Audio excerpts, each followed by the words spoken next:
How's it going, everybody? My name is Mike Wasserman. I go by Strung Out One on PokerStars. This is the third video in a series of ICMIZER 2 videos that I'm putting together that basically just goes over blind versus blind spots. The last two videos have gone over when we're in the big blind, facing a couple different scenarios. Now I'm going to go over a couple scenarios in the small blind. So it folds to us, and what are our options? So let's jump into it.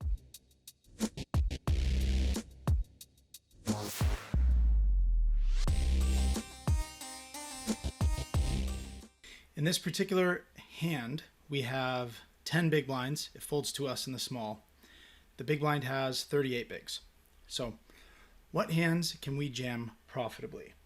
The first thing we need to do is go into ICMIZER and figure out what his calling range is. So when we jam here, what is he going to call with? So the first,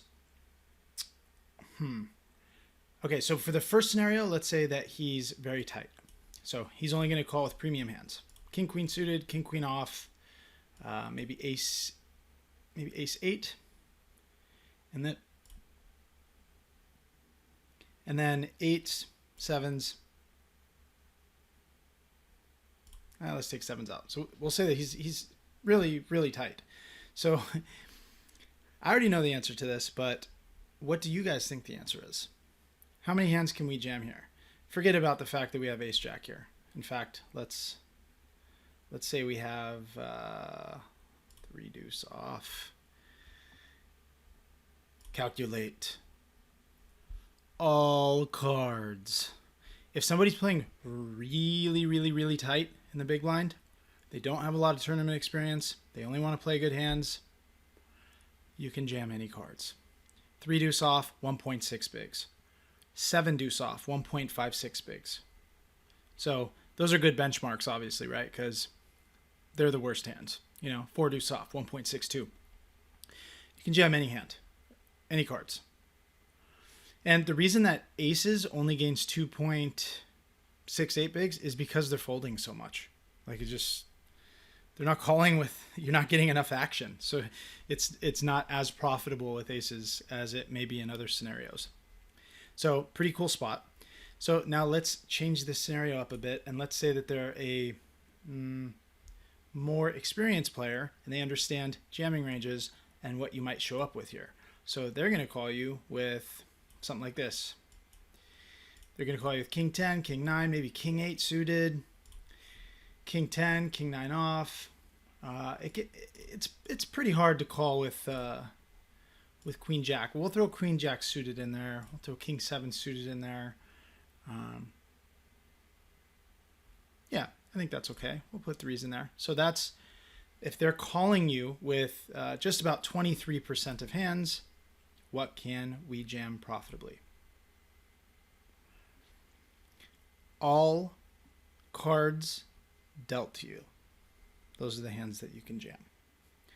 3 deuce off, 0.84 bigs. Same thing with 7 deuce off. Ace deuce suited, 1.62 bigs versus 1.47 bigs with ace deuce off. So this is a scenario where they're calling you so infrequently that it's almost the same profitability between ace deuce off and ace deuce suited. And then obviously all pairs, very, very profitable. What I would be looking for here is, against certain opponents, I am going to be just jamming pretty much anything. Against more experienced players with better calling ranges, I'm going to be looking for more profitable spots. So I'd be looking for down here, maybe somewhere between like 0.25 bigs per shove or more. But it really just depends on who the opponent is. So let's run a third scenario here where our opponent is very capable. He understands how wide you're jamming or how wide you could jam. He's going to call you with a lot of these types of hands. He's going to call all of his ace-x hands. I think a lot of people fold 2s, but he's going to call you with all these hands. Queen 9 suited, queen 10. I don't know about jack 10. King 9, king 8, king 7, King 6, King 5.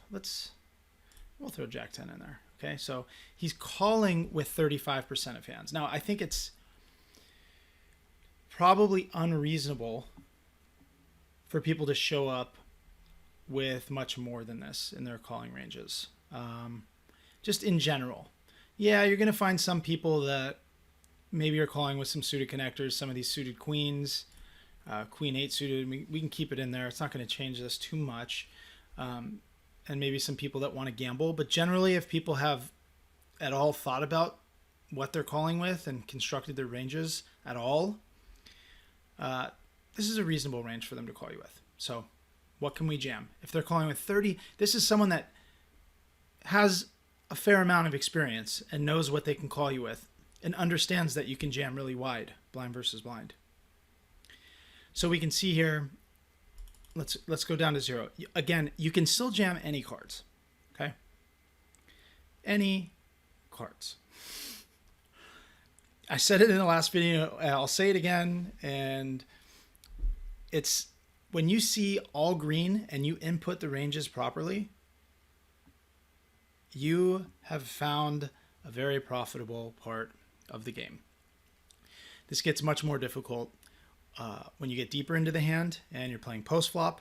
But as far as pre-flop goes, these are pretty straightforward spots, and ICMIZER can run all of them for you, does all the math for you. It's very simple, very easy to understand.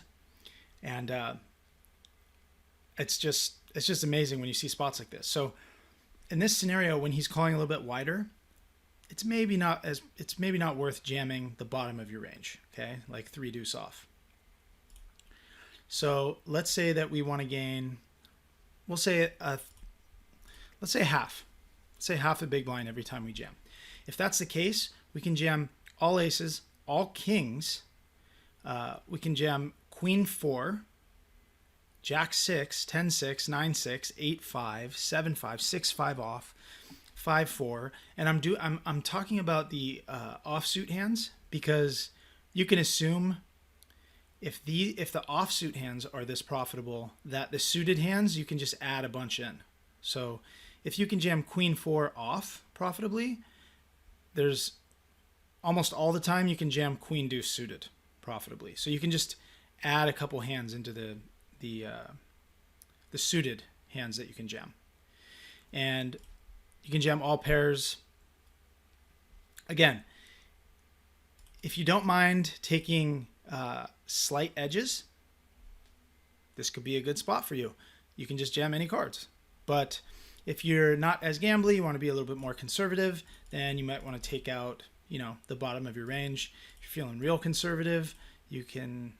This is pretty tight, but you can wait to get 1 big blind per jam, and this is what your range is going to look like. So you can jam basically all the suited kings. Let's put 0.9 in there. All the suited kings, King 6 off, all the ace-x hands, just basically like the more playable hands if you jam those. And this would be a pretty, in my opinion, would be a fairly conservative jamming range, but it's not unreasonable. And you do see people show up with this. So if you see people showing up with a range like this, you need to make sure that you're adjusting your calling range if you're in the big blind. And then if they are jamming, like we know that we can jam all of our cards here. If we are jamming all of our hands, we need to know if we're in the big blind and our opponent takes this approach, what we're willing and able to call with. And I went over that in the first 2 videos. That's going to wrap it up for this video. For more in-depth analysis, you can check out the links in the description below. And I always enjoy feedback, so let me know what you guys found was the most useful part of this video and of the previous ones as well. I appreciate your time. Thanks for checking this out. This has been Mike for Grips.com. You know what to do. Take what you learn, go out there, and get stacking. Thank you so much for watching this video. I hope you found it educational and entertaining. If you want to join Team Grips, click on that subscribe button and tap that bell to be notified every time a new video goes live. For behind the scenes updates and motivational quotes from my poker journey, follow me on Instagram. And when you're ready to take one step closer to becoming poker's next champion, click on me in 3, 2, 1, and let's get stacking.